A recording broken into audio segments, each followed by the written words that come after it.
नमस्कार, आप सभी का स्वागत है राम गुलाम राय ऑनलाइन क्लासेज में। मैं संजय गुप्ता। आज का विषय वस्तु है वाक्य विचार के अंतर्गत वाक्य भेद। हमने गत सेशन में जाना वाक्य क्या है। वाक्य अर्थपूर्ण भाव अभिव्यक्ति है। वाक्य क्या है? अर्थपूर्ण भाव अभिव्यक्ति है। इस वाक्य के कुछ महत्वपूर्ण तत्व थे जिन तत्वों को हमने बताया गत सेशन में। आकांक्षा, निकटता, सार्थकता, योग्यता, पदक्रम, अन्विति, इन 6 तत्वों के आधार पर वाक्य का निर्माण होता है।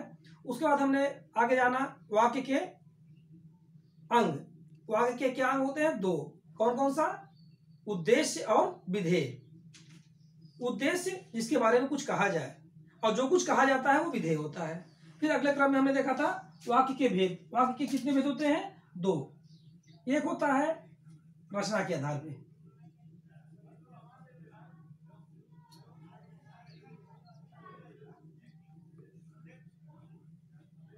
रचना के आधार, और दूसरा होता है अर्थ के आधार पर।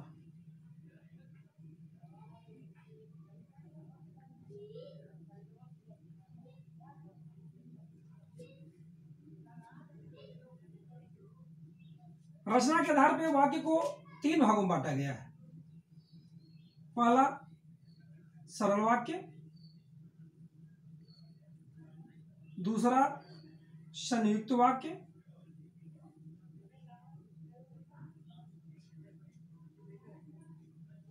तीसरा मिश्रित या इसको मिश्र भी कहते हैं, मिश्र वाक्य।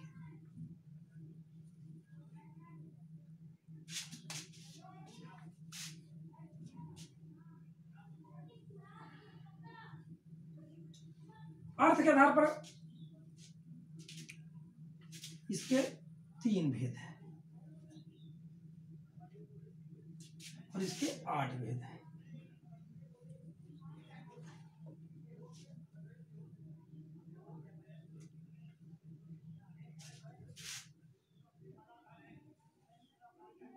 पहला विधान, 7वां है संकेतवाचक और 8वां है विस्मय बोधक। विस्मय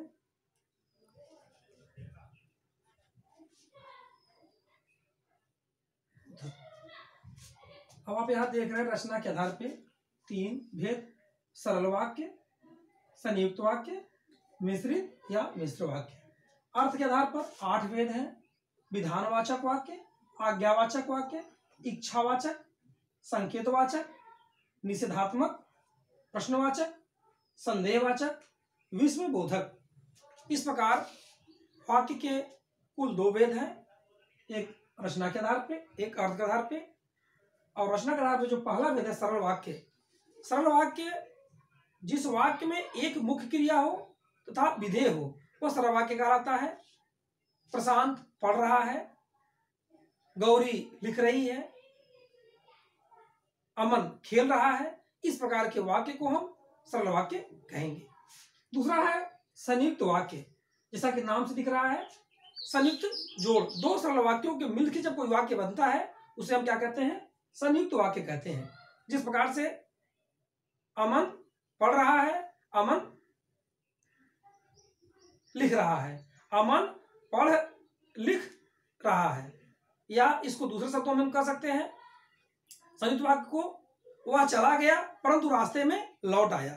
वह चला गया परंतु रास्ते में लौट आया। एक शब्द आया परंतु। परंतु क्या है? यह एक समानाधिकरण शब्द है जिसके माध्यम से 2 सरल वाक्य जुड़ते हैं। ये क्या क्या होते हैं इनको जुड़ने के लिए?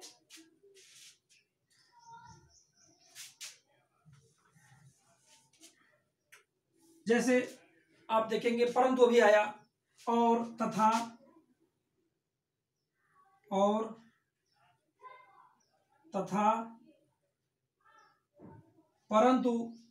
इसके अलावा आएगा अथवा, आदि, किंतु, लेकिन, अथवा,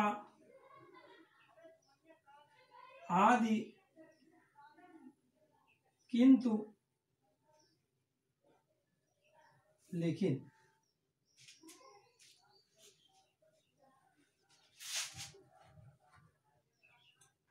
तीसरा है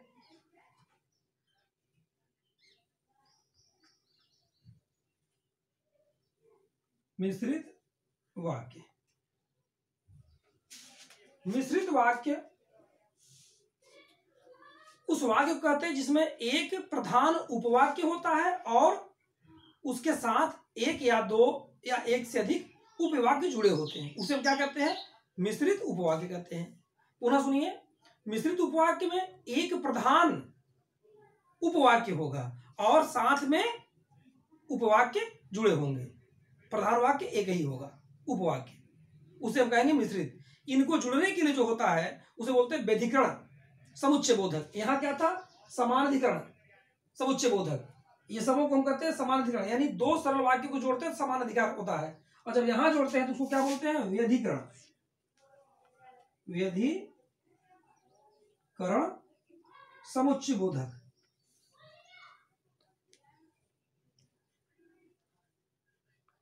इसके माध्यम से एक प्रधान उपवाक्य के साथ एक से अधिक आश्रित उपवाक्य व्यधिकरण समुच्चय बोधक के द्वारा क्या होते हैं? जुड़ते हैं। जैसे कि, क्योंकि, जो, जिसने, कि, क्योंकि, जो, जिसने आदि। इस प्रकार हमने देखा कि तीसरा जो है मिश्रित वाक्य वो व्यधिकरण समुच्चय बोधक की, क्योंकि, जो, जिसने आदि से जुड़ता है। जैसे एक वाक्य है,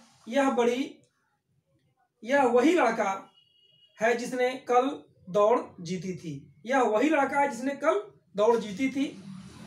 यह वही लड़का जो है यह प्रधान उपवाक्य हुआ, दौड़ जीतना उसका आश्रित उपवाक्य हुआ। एक और वाक्य है, सचिन ने पूछा कि तुम कहाँ गए थे। सचिन प्रधान उपवाक्य हुआ, पूछा तुम कहाँ गए थे, यह दूसरा आश्रित उपवाक्य हुआ। अब हम आते हैं इसके दूसरे प्रकार में अर्थ के आधार पर 8 भेद है। जिसमें सबसे पहला है विधानवाचक वाक्य। इसको अस्तित्ववाचक सामान्य साधारण वाक्य को ही कहते हैं जिसमें यह बोध होता है इस उद्देश्य के अस्तित्व का। इसे हम क्या कहेंगे? विधानवाचक वाक्य कहेंगे। इसमें अस्तित्व का बोध होता है।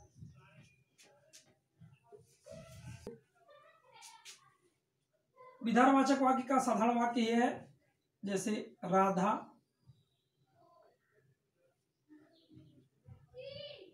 पढ़ती है। दूसरा हम लेते हैं आज्ञा निषेधात्मक वाक्य। जिस वाक्य में किसी कार्य के न होने का बोध हो उसे क्या कहेंगे? निषेधात्मक वाक्य कहेंगे। राधा पुस्तक नहीं पढ़ती है। अमन आम नहीं खाता है। इस प्रकार के वाक्य को हम क्या कहेंगे? निषेधात्मक वाक्य कहेंगे। तीसरा है आज्ञावाचक। क्या है तीसरा? आज्ञावाचक। आज्ञावाचक वाक्य को विधिवाचक वाक्य भी कहते हैं, जिन वाक्यों के द्वारा आज्ञा या अनुमति, विनय, प्रार्थना या निर्देश आदि का भाव प्रकट हो। अर्थात आज्ञा, अनुमति, विनय, भाव आदि प्रकट हो, उसे हम कहेंगे आज्ञावाचक वाक्य। इसमें सबसे महत्वपूर्ण बात है आज्ञावाचक वाक्य में, अब आप जा सकते हैं, रोहन पानी लाओ, तुम सो जाओ, यह क्या कर रहे हो। यहां यह वाक्य गलत हो, यह क्या कर रहे हो यह आज्ञावाचक वाक्य में नहीं आएगा।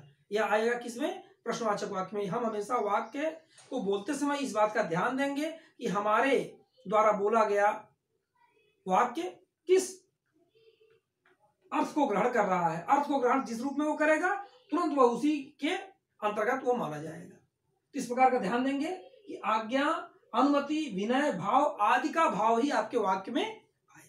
तीसरा है आज्ञावाचक, चौथा था प्रश्नवाचक। प्रश्नवाचक वाक्य में जिन वाक्यों का प्रयोग प्रश्न पूछने के लिए किया जाता है वो प्रश्नवाचक वाक्य कहलाते हैं। सामान्य शब्दों में प्रश्न पूछने के लिए जो भी हम कुछ करते हैं, जैसे बाहर कौन बैठा है, तो कौन बैठा है ये प्रश्नवाचक वाक्य। तुम क्या कर रहे हो, तुमने किससे बात की, ये आदि। अगला है इच्छावाचक वाक्य। इच्छावाचक वाक्य जिन वाक्यों में वक्ता को इच्छा, आशा, आशीर्वाद, शुभकामना, यानी इसमें क्या होगा, इच्छा,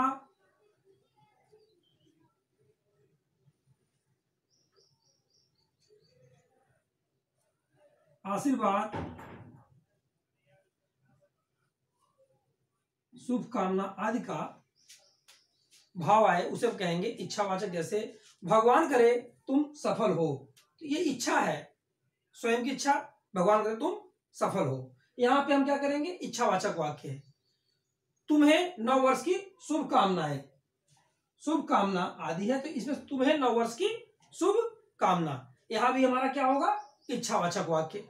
फिर आएगा तुम्हारी यात्रा सुखद हो, लोग अक्सर बोलते हैं तुम्हारी यात्रा सुखद हो, यहाँ उस व्यक्ति की इच्छा है कि उसकी यात्रा मंगलमय हो। ये सब किसमें आएगा, इच्छावाचक। अगला है संदेहवाचक वाक्य। संदेहवाचक वाक्य जिन वाक्यों में किसी कार्य के होने में संदेह या संभावना की भावना का बोध हो, संदेह या संभावना की भावना का बोध हो, उसे हम कहेंगे संदेहवाचक वाक्य। शायद वह अपने घर जाने वाला है, तो यहां एक शब्द आया शायद।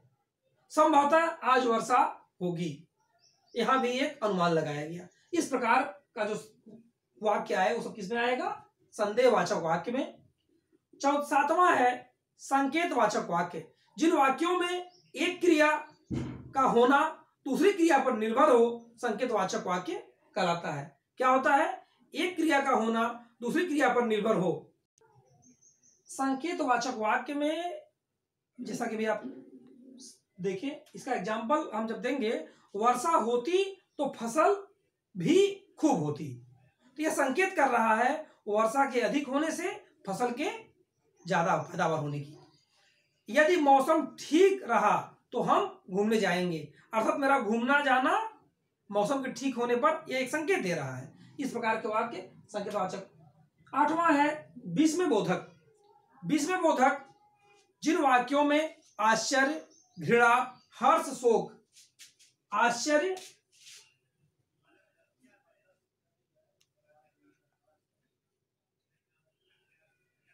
घृणा, हर्ष, शोक आदि का भाव व्यक्त हो, उन्हें हम विस्मयादि बोधक वाक्य कहेंगे। अरे इतना मोटा हाथी, यह आश्चर्य, अरे इतना मोटा हाथी, ओह यह क्या हो गया, ओह यह क्या हो गया। इसमें एक विशेष बात देंगे, विस्मयादि बोधक और प्रश्नवाचक, ये दो ऐसे हैं जिन वाक्यों की आप पहचान आसानी से कर सकते हैं। प्रश्नवाचक वाक्य में अंत में एक प्रश्नवाचक चिन्ह होता है, वो आएगा। विस्मयादि बोधक वाक्य में एक चिन्ह होता है विस्मयादि बोधक का, वो आएगा। इसके साथ ही यह वाक्य होगा जैसे अरे दुष्ट, अरे दुष्ट लगाया, विस्मयादि चिन्ह लगा, तुमने यह क्या किया, तुमने यह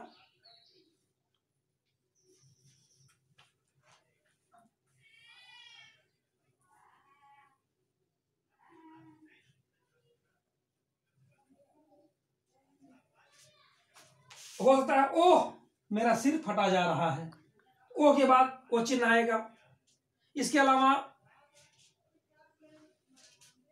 ओह यह क्या हो गया, वाह तुमने तो कमाल कर दिया, ये आदि शब्द जब हम बोलेंगे तो जो शब्द के बाद एक चिन्ह आता है यह है विस्मय बोधक। वाक्य के पहचान के लिए यह चिन्ह जरूर लगा होगा, प्रश्नवाचक में यह चिन्ह लगा होगा। शेष इन बिंदुओं को आप एक बार दोहरा लेंगे। आज के सेशन में वाक्य के भेद समाप्त हुआ। पुनः आपको अगले सेशन में इसके अगले बिंदु पर चर्चा होगी। धन्यवाद।